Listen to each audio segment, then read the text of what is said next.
Yo mon couillou, bon, qu'est-ce qu'on fait aujourd'hui? Oh, qu'est-ce qu'on fait?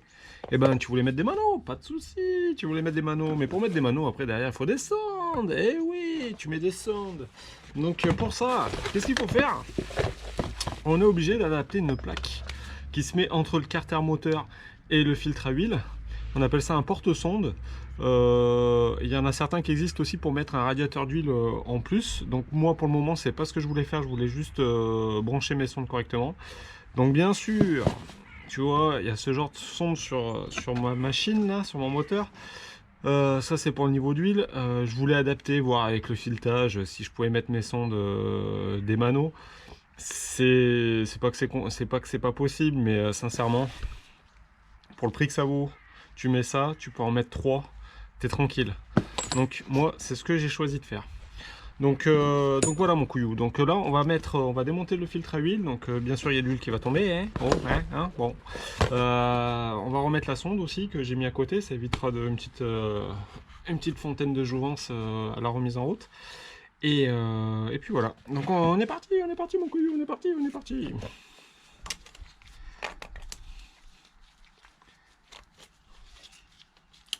Serré comme un bœuf. Je sais pas qui c'est qui a remonté le moteur, mais putain. Putain.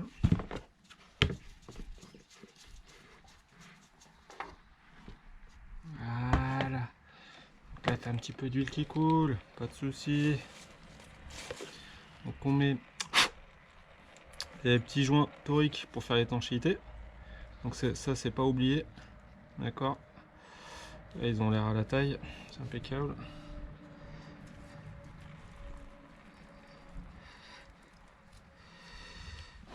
Tac.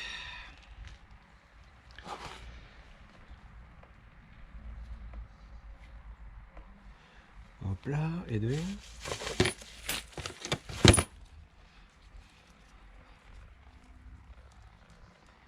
Elle fait pipi. Elle fait pipi l'huile. Elle fait pipi. Oh, elle fait pipi l'huile. Allez, elle fait pipi.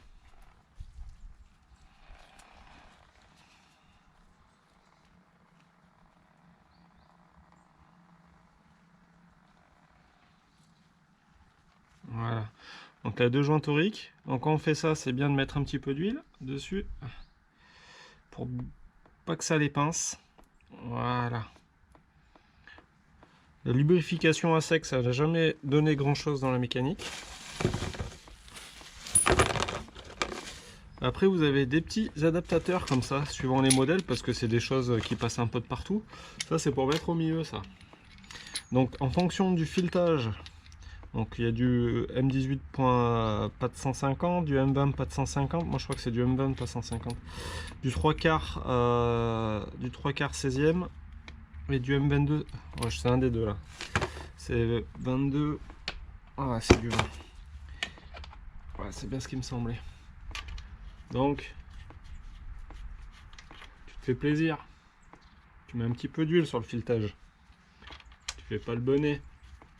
D'accord? Ok. Donc c'est bien ça. On fait un test, hein.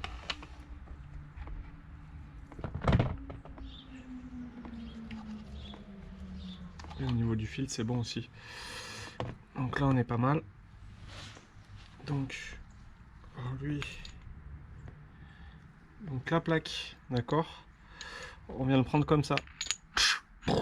Ça vient maintenir la plaque contre. Je vais chercher un autre chiffon pour bien essuyer la portée. Hop, hop.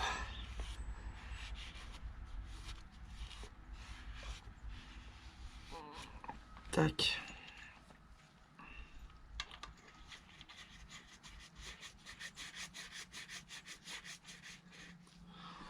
C'est beau.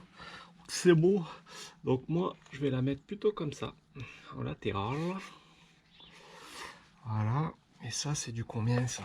Cette vis, là. Bon, tu prends la clé qui va bien, tu vois. Alors, c'est un peu à la con. Ah, c'est un... C'est pas un peu à la con, mais... Alors, comment je suis, là? On va quand même le centrer à minima.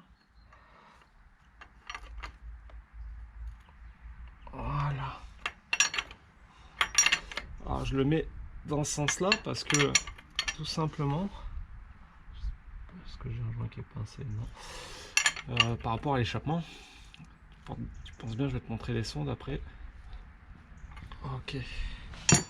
Là, c'est bien serré. Qu'est-ce que j'ai fait tomber? Ah oui. On va la remettre maintenant l'autre sonde là parce que ça sera fait. Un petit peu de téflon sur le filetage. Ça mange pas de pain, comme dirait l'autre. Eh mon couillou, ça mange pas de pain. Voilà. Là tu viens serrer. Une petite rallonge, c'est mieux. Putain, il y a de la pièce racing quoi. Racing. Oh lolo, mais qu'est-ce que je fais moi? Et hop.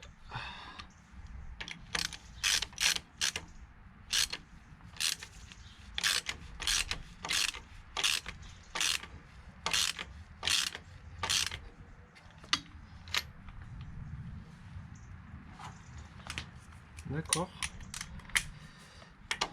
D'accord, mais continue comme ça.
Donc je réutilise ce fil parce qu'il est neuf. La voiture, je l'ai déjà fait tourner là, comme ça, au ralenti. Donc lui, je le changerai. Je le changerai dans à peu près 500 bornes, hein, tant que vu qu'il y a de la pièce neuve dedans, toute la limaille passe et après je le change rapidement pour repasser sur un autre neuf. Donc voilà, donc ça c'est bon. Donc la sonde de niveau d'huile, bah, malheureusement on va pas l'utiliser, mais je la mets parce que pour qu'il y ait un bouchon. Là on va mettre donc un bouchon et on va utiliser sur les trois sorties, on va en utiliser que deux. Un pour le capteur de pression d'huile, un pour la température d'huile. On va garder le contacteur d'huile aussi d'origine, vu qu'il y est de toute manière on va l'utiliser. Et on met un bouchon sur la troisième sortie, parce qu'elle ne servira à rien. Si tu fais le nœud, à moins que les sondes ne marchent plus, hein, mais là, avec ça, si tu casses un moteur, si tu t'en es pas aperçu qu'il y a un problème, il y a un souci. Alors, voici sonde, température d'huile et température d'eau, c'est les mêmes. Donc le filetage, c'est du MPT, donc il est un petit peu conique, d'accord. C'est du 1/8 par 27. Donc c'est du pas américain. Pareil pour le contacteur de pression d'huile. Voilà. Donc ça, il faut faire vraiment attention. Moi, je mets de l'étanche tube, ce qu'on appelle, pour être sûr de mes raccords. Et le bouchon qui est là. C'est pour ça que c'est un peu merdique suivant les voitures par rapport au filetage d'origine des blocs. Là, vu que c'est un moteur français, ben, c'est que du filetage français. Alors, il existe des adaptateurs. Hein, si tu mets que... par exemple, plus on va le foutre là. Tac. Pression d'huile. Il existe, donc tu vois... Ça sent le vomi, ça, mais c'est bon, ça. On ne craint rien avec ça. Voilà. Alors il existe, alors c'est de l'alu et ça c'est de l'acier un peu traité de vogue, mais il faut faire attention. Il faut être sûr de le prendre droit parce que je sais pas d'où ça sort, mais qu'il n'y ait pas un problème avec le filetage. Déjà si tu n'arrives pas à le rentrer droit, et là il est trop gros, donc aussi bien je pourrais pas le mettre là. Là-bas j'ai la sonde. En fait le truc qui m'emmerde, c'est lui. Donc je vais enlever la tirette d'huile. Attends. Non. Ça passe. Ça passe. Ça passe. Putain que c'est beau. Donc ça passe. En fait il est légèrement incliné le filet là. Ils ont percé. Donc c'est une clé de 18. Une clé de 18, moi dans la moto, on n'en utilise pas trop. J'ai regardé avec mes clés en pouce américaines, mais ça marche pas. Donc on est obligé de faire ça.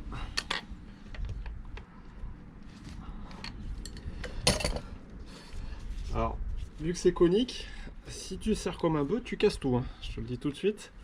Comme ça qu'on fissure des carters parce qu'on serre trop fort. L'étanchéité se fait par le filet. Moi je rajoute un peu de colle parce que là c'est toujours ma devise, hein, qui peut le plus peut le moins. Il y en a un qui se reconnaîtra. Mais franchement, tu mets un petit quart, il risque pas de s'en aller. Hein.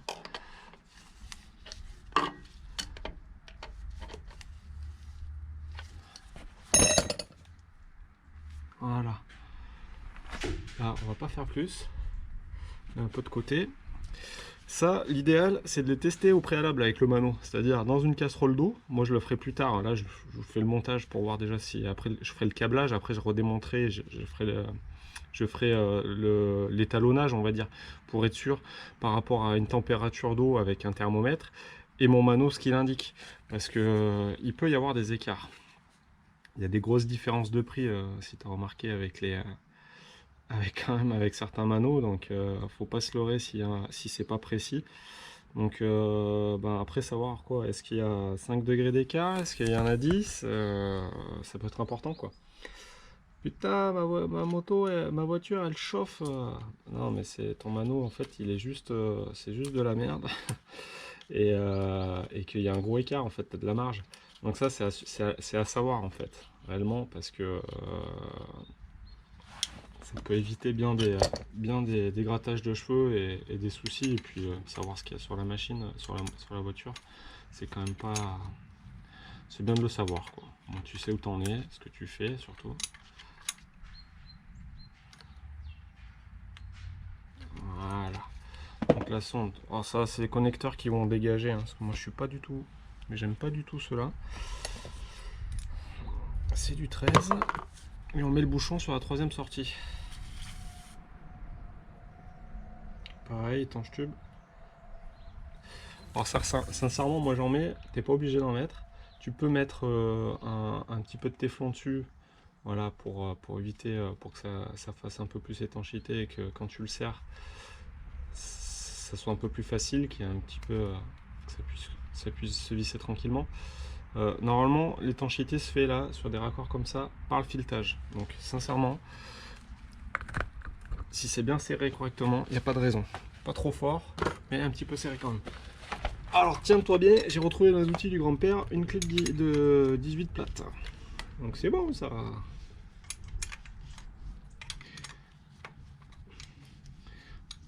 Donc fatalement, plus on rajoute des choses, plus on maximise le potentiel fuite.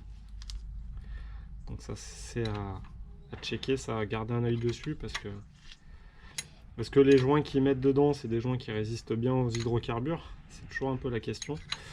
Moi j'ai monté des pièces des fois où c'est des joints toriques, hein, mais joints toriques, il en existe plein de compositions différentes. Pour que ça puisse tenir à l'essence, à hydrocarbures, on appelle ça des joints Viton. Ils sont verts normalement, mais ils peuvent exister ils sont pas spécialement la couleur verte. Et ça, c'est une info à prendre en compte, parce que ton joint, avec la mise en chauffe, les hydrocarbures, aussi bien au bout de 3 mois, il craquelle, il assure plus l'étanchéité, il y a une pression d'huile à peu près, je pense que sur ce moteur là c'est 4 bars, je sais plus, là il faut que je regarde. Donc après que ça pisse l'huile, tu te demandes pourquoi, c'est juste parce que le joint de torique qu'ils ont mis, c'est un joint de merde, tout simplement, donc qui est pas adapté en fait. Donc après ça se trouve, hein, faut aller chez des spécialistes, spécialistes de l'hydraulique. Et puis voilà, donc là c'est tout serré mon gars.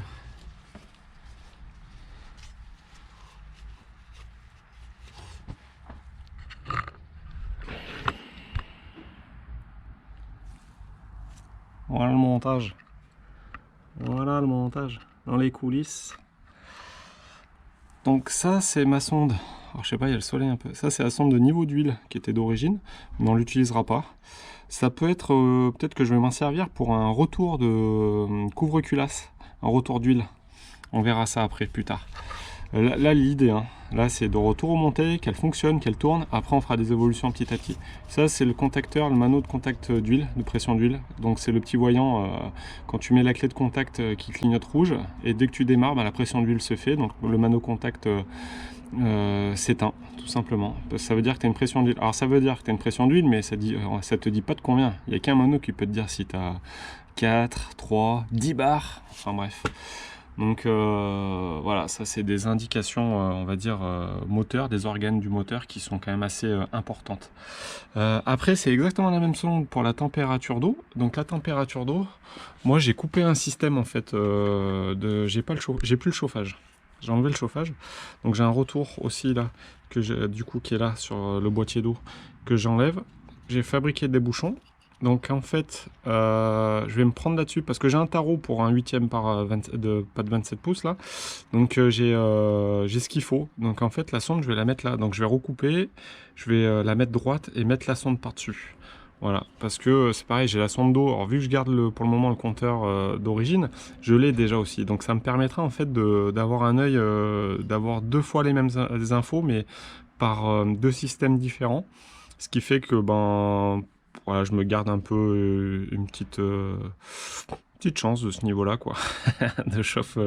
C'est un peu comme les avions, tu vois. On double les systèmes pour éviter les pannes. Donc voilà, maintenant on va faire ça, on va percer, tarauder et puis mettre la sonde. Allez.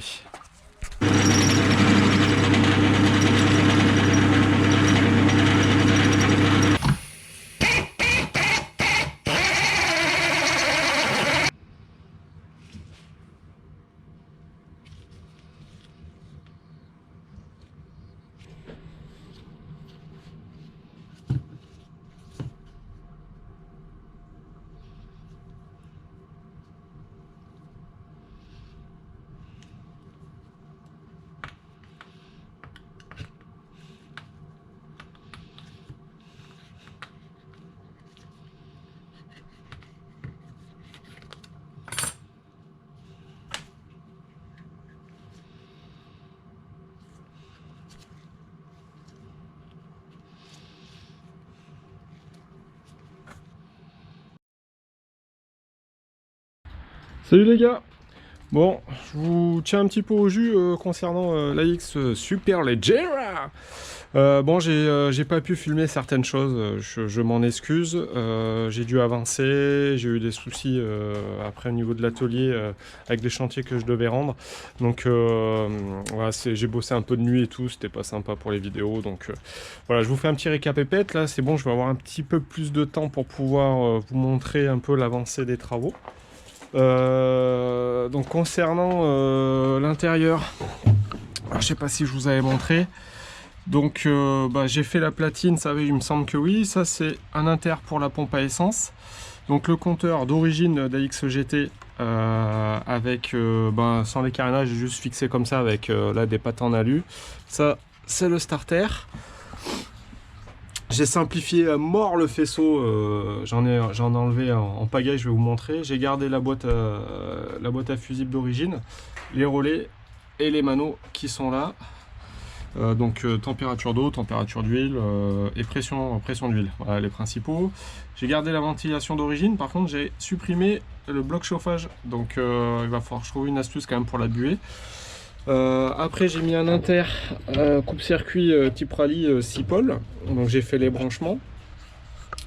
La légende, le frein à main hydraulique avec le répartiteur de freinage.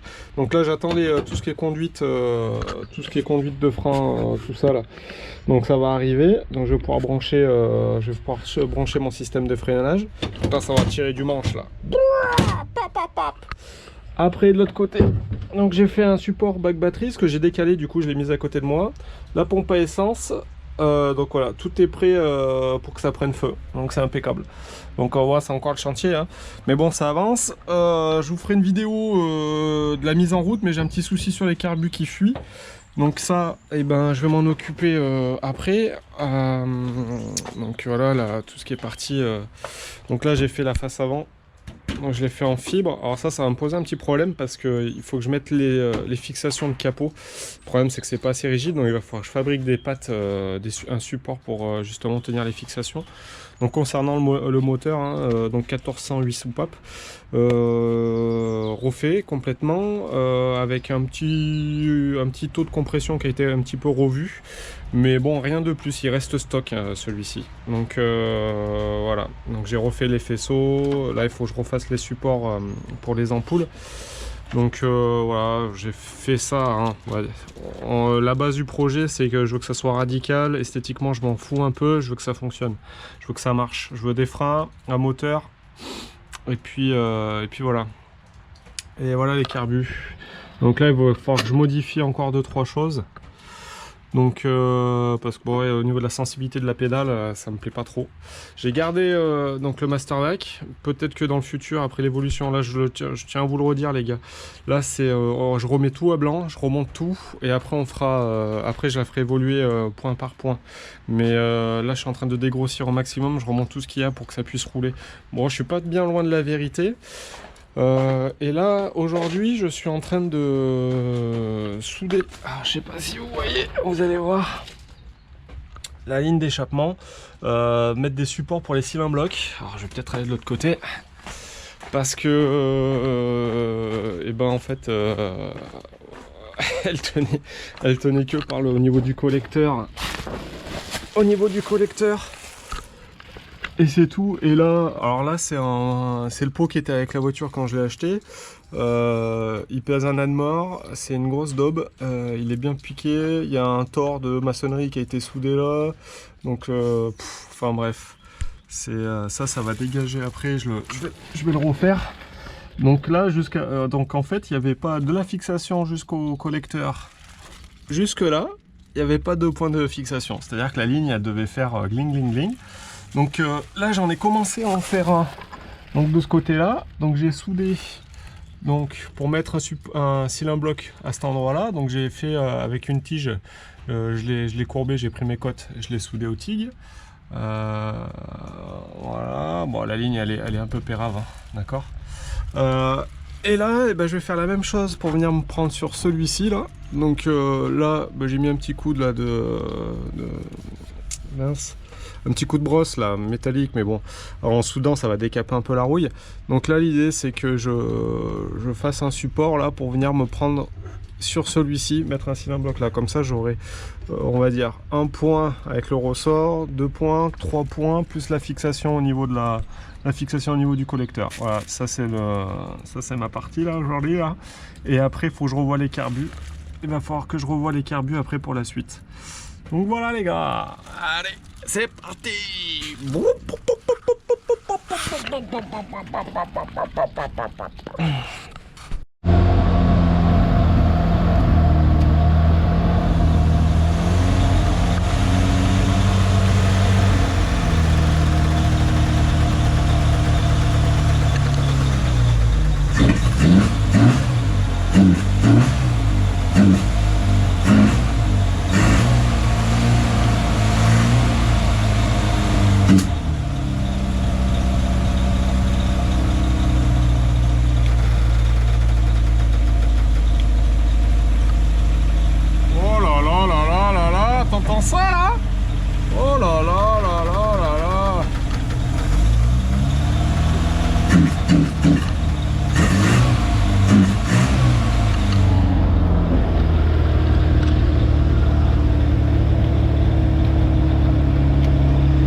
les gars.